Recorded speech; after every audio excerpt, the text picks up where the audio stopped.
और बड़ी खबर है, डोनबास में रूस की ओर से हमला किया गया है। ये रॉकेट हमला है और रूस के रॉकेट लॉन्चर से हमले का वीडियो भी सामने आया है। यूक्रेन के आज़ोव बटालियन पर रूस का ये हमला, तो डोनबास में रूस का रॉकेट से यह हमला।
डोनबास की तस्वीरें आप ये देख रहे हैं। रूस का रॉकेट से यह हमला किया गया है। रूस के रॉकेट लॉन्चर से हमले का वीडियो आप इस वक्त देख रहे हैं। यूक्रेन की आज़ोव बटालियन पर यह हमला किया गया है।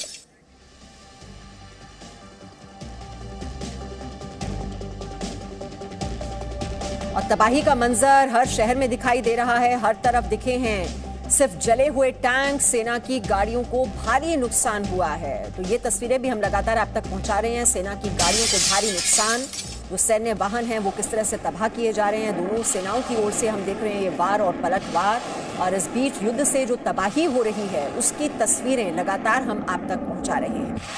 हर तरफ जले हुए टैंक नजर आ रहे हैं, जो सैन्य वाहन तबाह किए जा रहे हैं, जो मिसाइल अटैक्स हो रहे हैं, जो गोलीबारी और बमबारी रूस की ओर से की जा रही है। और ये रूसी हमले हर गुजरते दिन के साथ और ज्यादा आक्रामक होते हुए और ये लड़ाई और भी ज्यादा भीषण हो गई है।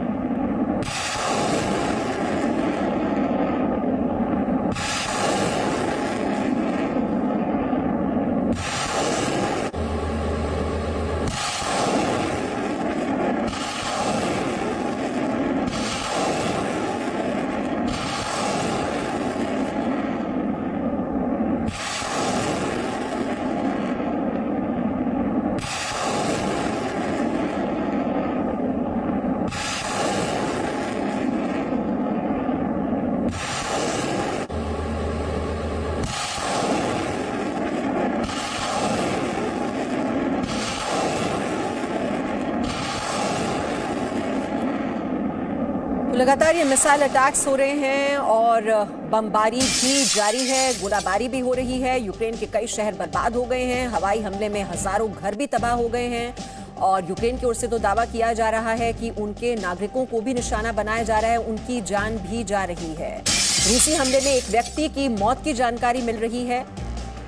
ये 3 हमले बताए जा रहे हैं जो यूक्रेन के डिनेप्रो पर हुए हैं। तो डिनेप्रो पर ये 3 हमले और उसमें एक व्यक्ति की मौत की जानकारी।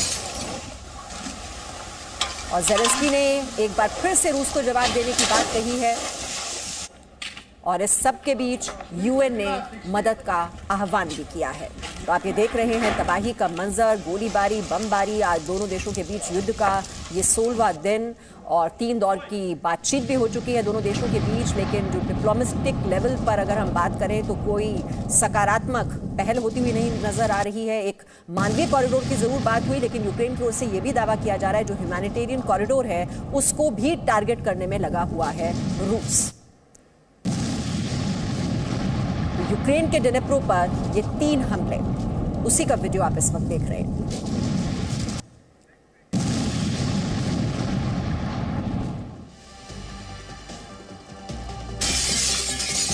तो रूस और यूक्रेन के बीच ये महायुद्ध का 16वां दिन और रूस की ओर से ये तबाही जारी है और कीव के बेहद करीब पहुंच चुकी है रूस की सेना।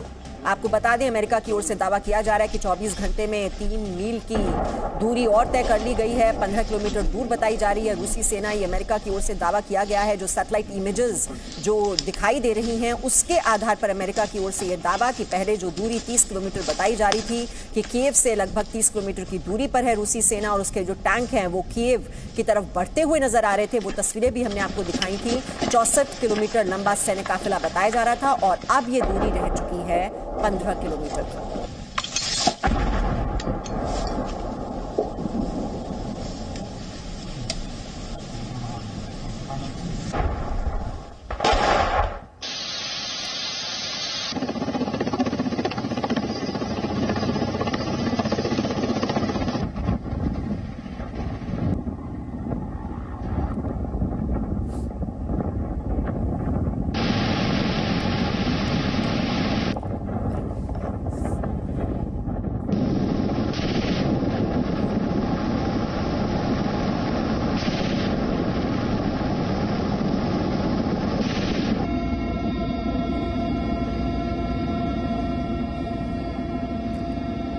तो कीव के और करीब पहुंच चुकी है रूसी सेना और ये दूरी अब बताई जा रही है 15 किलोमीटर की। और जानकारी हम ले लेते हैं। हमारे साथ कीव से इस वक्त कुलदीप जुड़े हुए हैं। हमारे 2 रिपोर्टर्स और हैं जो इवैक्यूएशन वहां से हो रहा था, जो सुनिश्चित की जा रही थी, जो भारतीय यूक्रेन में फंसे हुए थे। और हमने देखा है ये ऑपरेशन गंगा के तहत भारतीयों को वतन लाने में हमने किस तरह से कामयाबी हासिल की है। और इस वक्त आप हमारे 2 मेहमानों को भी देख रहे हैं। कर्नल त्यागी हमारे साथ हैं और पूर्व राजनयिक RS मल्होत्रा जी भी हमारे साथ जुड़े हुए हैं। लेकिन सबसे पहले कुलदीप आपके पास आते हुए, क्योंकि ये जो सैटेलाइट तस्वीरें हैं, अब अमेरिका की ओर से ये दावा किया जा रहा है कि कीव की ओर बढ़ रही है रूसी सेना सिर्फ 15 किलोमीटर की दूरी पर। इस वक्त कीव में क्या हालात हैं? कीव के हालात अभी कोई इतने ज्यादा बिगड़े नहीं हैं। कल हम यहाँ से 30 किलोमीटर है ब्रवरी, हम लोग वहां पे गए थे जहाँ पे रूस के टैंक जला दिए गए हैं लड़ाई में। कुछ देखिए 64 किलोमीटर लंबा काफिला था। वो काफिला कहाँ पे है, क्योंकि अभी तक वो 64 मेरे ख्याल से वो 2-4 किलोमीटर भी नहीं रहा होगा। हर जगह पर आप देखेंगे, क्योंकि मैं खुद जाकर देख कर आता हूँ, तो रशियन टैंक्स इस समय थल सेना जो है युद्ध में नहीं जीत पाएगी। अगर ये एयर स्ट्राइक करके जीते हैं, थल सेना नहीं जीत पाएगी। अभी जैसे आज इन्होंने इवाना फ्रंकीव्स के एरोड्रम पे जो था इनका आर्मी बेस, उस पर 3 रॉकेट गिराए हैं, लुत्स में गिराए हैं, दिनेपर्तिप्रोस में गिराए हैं। सारी एयर स्ट्राइक्स हैं वो जो भी हैं।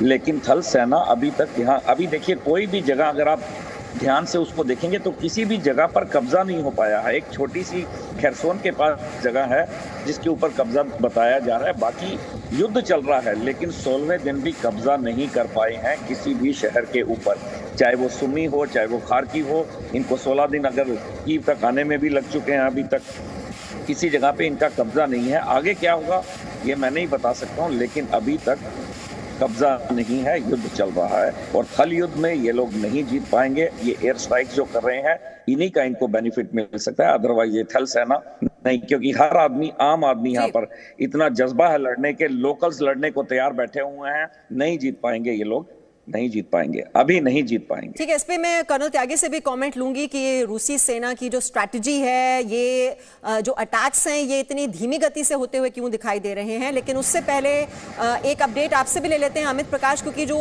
600 भारतीय स्टूडेंट्स बताए जा रहे थे जो सुमी में फंसे हुए थे, उन्हें लाया गया था पोलैंड। और फ्लाइट्स जो हैं, क्या वो यहाँ पर सारी पहुंच चुकी हैं भारत में इस वक्त?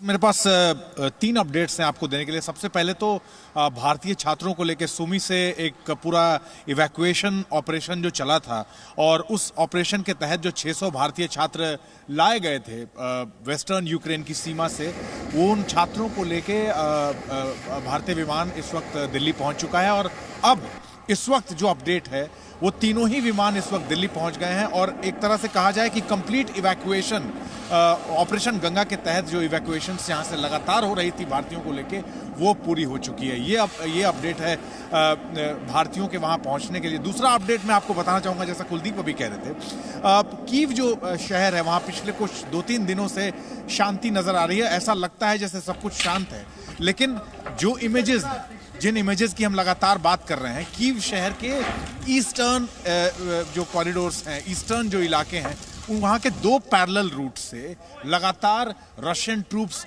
आगे की तरफ बढ़ रही हैं और पिछले 24 घंटे में ऐसा बताया जा रहा है, क्योंकि सैटेलाइट इमेज से ये अब तक की पिछले 72 घंटों की सबसे बड़ी अपडेट है कि कीव शहर की तरफ बढ़ने वाली जो रशियन सेना है, रशियन ट्रूप्स है, वो कीव शहर की तरफ 2 ईस्टर्न रीजन से 2 अलग अलग पैरेलल रूट से लगातार एडवांस कर रहे हैं, लगातार उनकी एडवांसमेंट हो रही है और पिछले 24 घंटों में वो 3 किलोमीटर वो ट्रूप्स आगे बढ़ी हैं कीव की तरफ। और अब जो प्रॉक्सिमिटी है कीव शहर से वो तकरीबन बताई जा रही है 15 किलोमीटर, 14 से 15 किलोमीटर की दूरी के बीच अब मात्र रह गई है कीव शहर से ईस्टर्न जो सेना है रशिया की। और हमने लिवीव से भी रिपोर्टिंग की है, लिवीव से हमने ग्राउंड रिपोर्टिंग की है।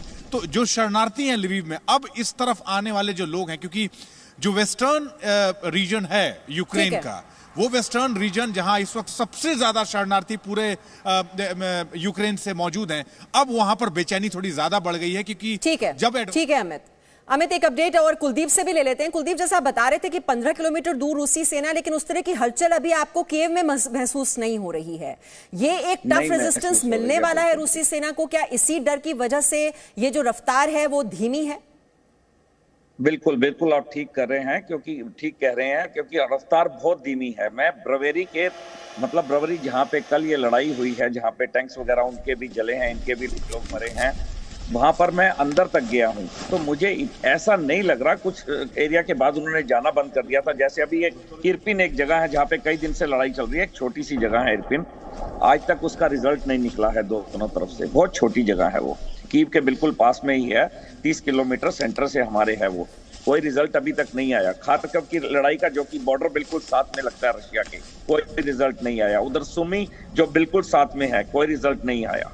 रिजल्ट कहीं से नहीं आ रहे। लड़ाई युद्ध तो चल रहा है हमारी तरफ से भी, उनकी तरफ से भी, लेकिन रिजल्ट्स नहीं आ रहे हैं कि रशिया ने कब्जा ही कर लिया है। और कीव पे कब्जा करने में इतनी आसानी से कीव पे कब्जा नहीं कर सकते ये लोग, क्योंकि हर आदमी यहाँ पे मरने मारने को तैयार है। और कीव तक आने में इनको कई जगह को लांग कराना पड़ेगा, वो लोग उनको जल्दी से यहाँ पर नहीं आने देंगे। जी, इस पर एक कमेंट कर्नल त्यागी आपका, कीव को कितने दिन तक बचाकर रख पाएगा यूक्रेन?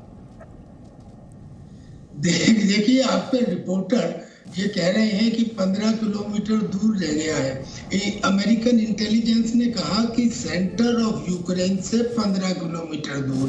किसी बड़े शहर की परिधि ही 15 किलोमीटर से ज्यादा होती है। दिल्ली से जब डिस्टेंस नापते हैं तो कनॉट प्लेस से नापे जाते हैं। अभी तक जो रशियन कॉन्वॉय था वो एक लीनियर फॉर्मेशन में था, अब वो जी कर्नल त्यागी, हम देख रहे, देखिए ये जो तस्वीरें बहुत ही अहम हैं। कीव से लगभग 15 किलोमीटर दूर है रूसी सेना, और जैसे कि कुलदीप वहां से जानकारी दे रहे हैं कि डर इस बात का है कि वहां पर टफ रेजिस्टेंस फेस करना पड़ेगा रूसी सेना को, और इसी वजह से जो पहले कहा जा रहा था कि 24 घंटे में या फिर 76 घंटे में युद्ध खत्म हो जाएगा, शिवांगी ऐसा होता हुआ दिखाई नहीं दे रहा है। और वहां पर रेजिस्टेंस के डर से ये रफ्तार जो है रूसी सेना की, ये बहुत ही कम दिखाई दे रही है। आपके पास क्या अपडेट है? देखिए मीमांसा, पहले ये कयास लगाए जा रहे थे कि शायद बातचीत से ये मसला जो है वो सुलझ जाए, लेकिन ऐसा होता हुआ बिल्कुल नहीं दिख रहा। आपको अपडेट दे दें कि कल एंटीलिया में जो बातचीत हुई है विदेश मंत्री रूस और यूक्रेन के, उनकी बातचीत का कोई भी हल नहीं निकला है, कोई भी पॉजिटिव रिजल्ट नहीं निकला है। आपको एक स्टेटमेंट पढ़ के सुनाते हैं जो यूक्रेन के फॉरेन मिनिस्टर ने कहा है। उनका साफ तौर पर कहना है कि I insisted on the urgent need to allow humanitarian help for Mariupol and 24 hours ceasefire. Unfortunately, Foreign Minister Lavrov seems to have come to talk, not to decide. I hope he will convey our request back in Moscow. साफ तौर पर उन्होंने कहा है कि जो रूस के विदेश मंत्री थे वो बात करने आए थे, मसले का हल निकालने नहीं आए थे। और इन दोनों ही देशों के विदेश मंत्रियों को बिठाकर जो बात कर रहा है जो देश, वो है टर्की। टर्की चाहता है है कि इस पूरे मसले का हल बातचीत से निकले। 16 दिन हो गया है, लगातार हम देख रहे हैं कि जंग जारी है। टर्की तो ये तक प्लान कर रहा है, आपको बता दें कि दोनों ही देशों के जो राष्ट्रपति हैं वो आमने सामने बैठे और मसले का हल निकाले, लेकिन ऐसा होता हुआ बिल्कुल नजर नहीं आ रहा। अगर आपको याद हो मीमांसा, इसके पहले दोनों ही देशों के जो प्रतिनिधि मंडल थे वो लगातार बेलारूस में मुलाकात कर रहे थे, लेकिन उसका कोई हल नहीं निकला। इसके बाद ज़ेलेंस्की के लगातार वीडियो आ रहे हैं जिसमें वो बार बार कहते हैं कि मैं अपने देश को छोड़कर नहीं जा रहा हूं, मैं अपने देश में हूं और मैं अपने लोगों के साथ खड़ा हूं। वहीं जहां तक बात रही कि कीव तक रूसी सेना जो है वो पहुंच रही है, तो जैसा कि हमारे संवाददाता कुलदीप बता रहे थे, ये इतना आसान नहीं होगा। हर आम इंसान वहां अपने देश को बचाने के लिए हथियार लेकर खड़ा है। Presenting B News app available on Google Play and App Store. Download it now.